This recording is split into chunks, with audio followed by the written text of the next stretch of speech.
The story of the crucifixion is arguably the most recognizable narrative in human history.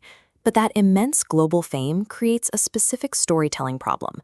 We are so familiar with the ending that a distant execution on a hill often fails to produce an emotional reaction. Look at this visual spectrum mapping how we usually process the event. As the focus shifts toward cosmic theology, centering on prophecy and grand salvation, the human tragedy on the other end is heavily grayed out, obscuring the brutal reality of the moment. How do you build genuine suspense and visceral stakes into a sequence of events where the audience already knows every detail of the outcome? A recent 80-act cinematic script titled The Mother's Cross addresses this by removing the divine, omniscient perspective. Instead, the camera stays locked behind the grieving, exhausted eyes of Mary. By setting aside the title of Savior of the World, you are forced to simply stand next to a mother watching her child be executed. A massive theological milestone becomes a recognizable human trauma.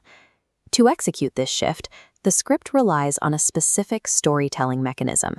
It places the overwhelming, public scale of a state execution against the quiet intimacy of maternal love.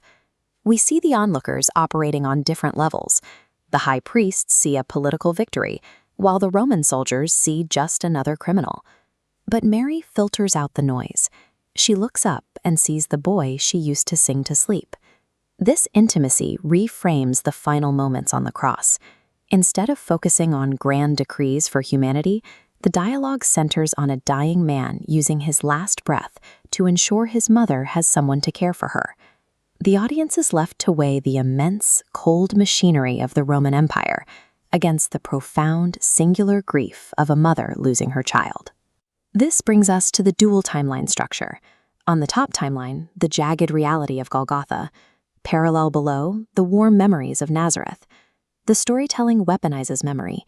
Immediate physical torment crashes directly into a tender childhood memory. Splintered wood traces back to his peaceful cedar carpenter shop. Bitter vinegar takes us straight back to turning water into wine at Cana. And when his body is finally placed across Mary's lap, the rigid coldness of the corpse forces her to remember the radiant warmth of the stable in Bethlehem. Moving between these two extremes ensures the audience feels the loss of a lived human life, preventing them from viewing the execution merely as a predestined sacrifice. Beyond memory, the narrative grounds us in the immediate physical space, using precise sensory cues.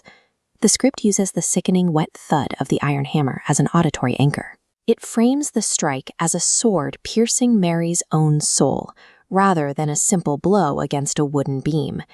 Visually, the massive scale of the crucifixion is reduced to a single drop of scarlet blood falling onto her veil.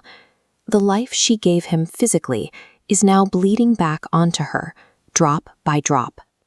That overload of sound and sight eventually collapses into sensory deprivation. When the massive stone door rolls shut over the tomb, the story enters a heavy, absolute silence. By grounding divine agony in unavoidable physical senses, deafening sound, visceral touch, and silence, the script strips away mythic distance to reveal raw suffering.